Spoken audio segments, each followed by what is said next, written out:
পৃথিবীর এমন কোন বই আছে যে বই এমন ভাবে করা হয়েছে নাম্বারগুলো অক্ষরগুলো এদিক ওদিক করার কোনো সম্ভাবনা নাই। Sometime Allah is telling, you are listening, and sometime you are telling, Allah is listening. আমার কাছে যেটা মনে হয়, অর্থ না বুঝে কোনো কিছু করা উচিত। ওদের একজনকে আমি দিয়েছিলাম 2টো আঙ্গুরের বাগান, আর এই 2টোকে আমি খেজুর গাছ দিয়ে ঘিরে দিয়েছিলাম। তুমি কোন জ্ঞানের উপর ভিত্তি করে বলো আল্লাহ নাই? আল্লাহই আমার প্রতিপালক, আমি কাউকে আমার প্রতিপালকের শরীক করি না। আমার কাছে যেটা মনে হয়, অর্থ না বুঝে কোনো কিছু করা উচিত। আমি সূরা কাহফের খুব গুরুত্বপূর্ণ একটি জায়গা আপনি, এবং নামাজ কিন্তু একটা পারফরমেন্স, এটা বুঝতে হবে। Sometime Allah is telling, you are listening, and sometime you are telling, Allah is listening. And আত্মাহেতু তাহাজ্জুদ, এটা পুরাটাই তো একটা কনভারসেশন, তাই না? আমি নামাজ পড়ার সময় দোয়া করি যে আল্লাহ, তাশাহুদের মাধ্যমে তুমি নবী করিম সাল্লাল্লাহু সাল্লামকে রহমত, বরকত ও শান্তি দান করেছো, এবং সেই তাশাহুদে সে আবার তার উম্মতকে রেফার করেছে। সেই রেফার অনুযায়ী তুমি তোমার রহমত, বরকত ও সালাম, আমার এই সালাম ফিরানোর মাধ্যমে পৃথিবীর সমস্ত যা আছে মুসলমান, বিশ্বাসী অবশ্যই প্রাণীকুল সবার কাছে পৌঁছে দাও। এটাই হচ্ছে উম্মতের, মুহাম্মদ সাল্লাল্লাহু আলাইহি সাল্লামের উম্মতের আসল জায়গা। যে আজকে কিন্তু আমাদের নবী করিম সাল্লাল্লাহু আলাইহি সাল্লাম কিন্তু মারা তো যান নাই। আল্লাহ তো যে সূরা বাকারায় বলেছেন, পরিবর্তন হয়েছে খালি, যে যারা আল্লাহর পথে মারা যায় তাদেরকে মৃত বলো না, বলছে না সূরা বাকারায়। তো কিন্তু উনি তো এখন কর্ম করতে পারবেন না, ওনার সবই করতে পারবেন, কিন্তু উনি কিন্তু ওনার দুয়াটার কাজে লাগবে কি? উনি তো এখন অফ আছেন, কিন্তু উনি যে শ্রেষ্ঠ মত দান করে গেছেন, সে উম্মতের দায়িত্ব হচ্ছে এখন তার কাজটা করা, তাই না? এই যে সালামটা ফিরাচ্ছি আমরা না বুঝে, অনেকে বলে 2 কান্দে 2 ফেরেশতার জন্য নাকি সালাম পাঠাইছে। এটা তো আমি কি বলবো, সূরা কাহফের যেটা বলছে, হ্যাঁ, সূরা কাহফের একটা খুব গুরুত্বপূর্ণ, যারা খুব অহংকারী, এবং তাদের উদ্দেশ্যে আমার এই আবৃত্তিটা আমি করছি।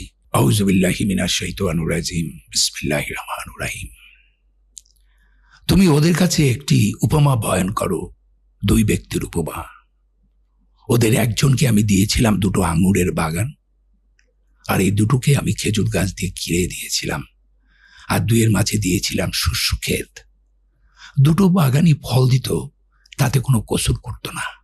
আর 2-এর ফাঁকে ফাঁকে আমি নদী বইয়ে দিয়েছিলাম, আর তার প্রচুর ধন সম্পদ ছিল। তারপর কথায় কথায় সে তার বন্ধুকে বলল, ধন সম্পদে আমি তোমার থেকে বড়, জনবলেও তোমার চেয়ে শক্তিশালী। এইভাবে নিজের উপর অত্যাচার করে সে তার বাগানে ঢুকলো। সে বলল, আমি মনে করি না যে কখনো ধ্বংস হবে, আমি মনে করি না যে কিয়ামত হবে, আর যদি আমাকে আমার প্রতিপালকের কাছে ফিরিয়ে নেয়াই হয়, তবে আমি তো নিশ্চয়ই চেয়ে ভালো জায়গা পাবো। তার সঙ্গে তার তর্কের উত্তরে তাকে বলল, তুমি কি তাকে অস্বীকার করছো যে তোমাকে মাটি থেকে সৃষ্টি করেছেন, তারপর শুক্র থেকে, তারপর পূর্ণ করেছেন মানুষের অবয়বে? আল্লাহই আমার প্রতিপালক, আমি কাউকে আমার প্রতিপালকের শরীক করি না। তুমি যখন ধনীয় সন্তানে আমাকে তোমার চেয়ে কম দেখলে, তখন তোমার বাগানে ঢুকে তুমি কেন বললে না আল্লাহ যা চেয়েছেন তাই হয়েছে, আল্লাহ সাহায্য ছাড়া কোনো শক্তি নেই? হয়তো আমার প্রতিপালক আমাকে তোমার বাগানের চেয়ে আরো ভালো কিছু দেবে। ও তোমার বাগানে আকাশ থেকে আগুন ছড়াবেন, বা ওর পানি মাটি, যার ফলে গাছপালা শূন্য মাটি হয়ে যাবে, বা ওর পানি মাটির নিচে হারিয়ে যাবে, যা তুমি কখনো ফিরিয়ে আনতে পারবে না। তার ফলগুলো ধ্বংস হয়ে গেল, আর সেখানে সে যা ব্যয় করেছিল তা মাচা সমত যখন পড়ে গেল, সে আক্ষেপ করে হাত মুচড়ে আক্ষেপ করতে লাগলো। সে বলতে লাগলো, হায়, আমি যদি কাউকে আমার প্রতিপালকের শরীক না করতাম, আর আল্লাহ ছাড়া তাকে সাহায্য করার কোনো লোক ছিল না। এক্ষেত্রে অভিভাবকত্বের অধিকার সেই আল্লাহর, যিনি সত্য, পুরস্কার দানে, পরিণাম নির্ণয়ে তিনি শ্রেষ্ঠ। এই যে দেখেন, এই যে এখানে কি পারফরমেন্স নাই? জি, অবশ্যই আছে। আল্লাহ যখন বলেন, আউযু বিল্লাহি মিনাশ শাইতানির রাজিম, বিসমিল্লাহ, সূরা হিজরের যেটা, আমি তো ছাঁচে ঢালা শুকনো ঠনঠনে মাটি থেকে মানুষ সৃষ্টি করেছি, যখন আমি তাকে সুটাম করব, তার দেহে আমার রূহ বা প্রাণ সঞ্চার করব, এই যে এটা কথাটা কার? আল্লাহর কথা। কখন আল্লাহ বলতেছেন? সূরা আল মাউনের যে 2 আল্লাহ আমরা যেটা পড়ি, তিনি কি বলছেন? আউযুবিল্লাহি মিনাশ শাইতানির রাজিম, বিসমিল্লাহির রহমানির রহিম। কার কথা এটা? তুমি কি দেখেছো তাকে, যে ধর্ম বিচারকে অস্বীকার করে, এতিমকে ধাক্কা দিয়ে তাড়িয়ে দেয়, অভাবগ্রস্তকে অন্নদানে উৎসাহিত করে না?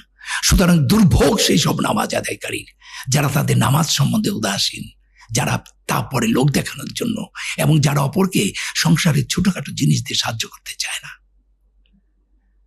এখন এইটা যদি আমি এইভাবে পড়ি, তুমি দেখছো এটার মানে কি হতে পারে আমার বলে। সো অনেক আগে শামসুর রহমান একটা কথা বলেছিলেন, কবি, আমার খুব প্রিয় কবি। উনি বলেছিলেন যে উদ্ভট উটের পিঠে চলেছে স্বদেশ। এটাই উদ্ভট উট, আমরা সঠিক পথটা নিতে পারি নাই।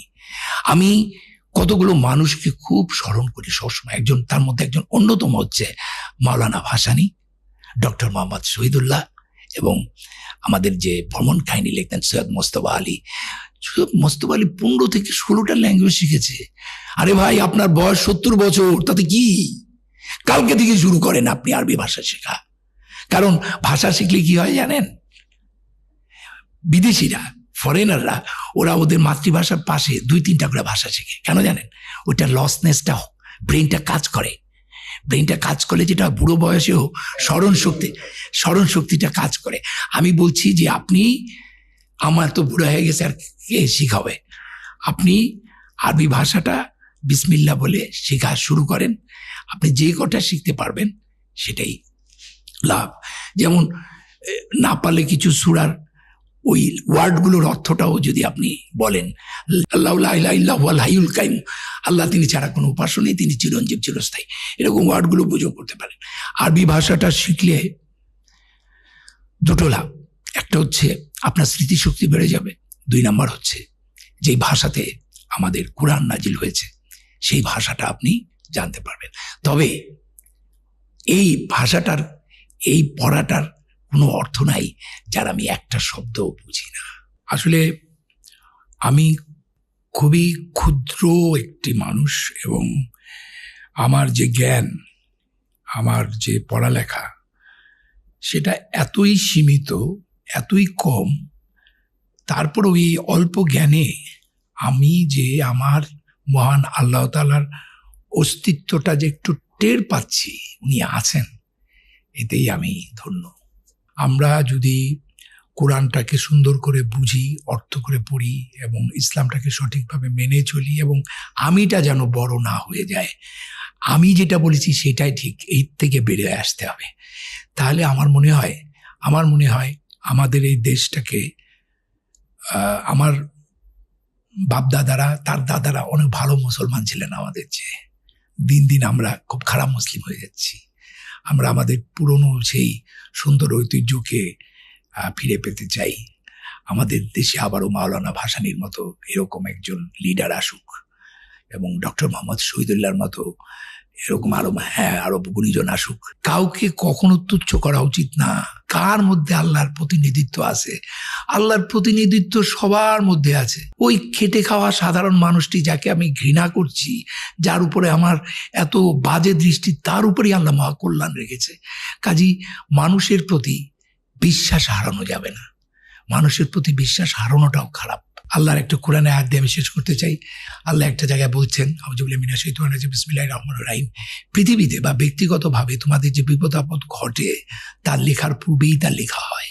এই জন্য যে তোমরা যা হারিয়েছ তার জন্য বিমর্ষ না হও, আর যা তিনি দিয়েছেন তার জন্য খুশিতে উল্লসিত না হও। আল্লাহ ভালোবাসেন না উদ্ধত অহংকারী। থ্যাংক ইউ ভাইয়া, অনেক গুরুত্বপূর্ণ জিনিস শিখলাম। আপনি এত ভালো বলতেছিলেন যে জন্য আমি প্রশ্নও করি নাই, কারণ আমি জাস্ট শুনতে যাচ্ছিলাম। আমি মনে করি যে আমরা আরও অনেক কিছু আপনার কাছে শিখতে পারবো। অনেক কিছু আমরা খুব ব্রিফলি গেছি, যেমন গাণিতিক বিষয়টা, মুসলমানদের ব্যবহারের বিষয়টা, সংস্কৃতি ও ইসলামের মেলবন্ধনের বিষয়টা, সেগুলোর থেকে আপনার কাছ থেকে আরও ইনশাল্লাহ শিখবো। আমি শিওর এটা অডিয়েন্স এটা থেকে খুবই উপকৃত হবে। সো আপনাকে আপনার সময় দেওয়ার জন্য ধন্যবাদ। আপনি অনেক ব্যস্ততার মধ্যে সময় দিয়েছেন। সো ইনশাআল্লাহ আমরা যেন সবাই কোরআনকে আঁকড়ে ধরি, সেই প্রত্যাশা রেখে আজকে শেষ করছি। আমি তোমাকে একটু কথা বলতে চাই, সেটা হচ্ছে যে আপনার সাথে আমার যে পরিচয়টা সেটা খুব কাকতালীয় এবং কিভাবে যেন হয়ে গেল, এবং আমি এই প্রথম ধর্ম নিয়ে আমি পাবলিকলি কথা বললাম, এবং সেটা কিন্তু আল্লাহ তোমার মাধ্যমে করলো। আলহামদুলিল্লাহ। আল্লাহকে অনেক জি। অনেক ধন্যবাদ। তোমার কেমন আলহামদুলিল্লাহ। এই ভিডিও ক্লিপসগুলো যদি আপনি মিস করতে না চান, পার্সপেক্টিভ ক্লিপসে সাবস্ক্রাইব করুন।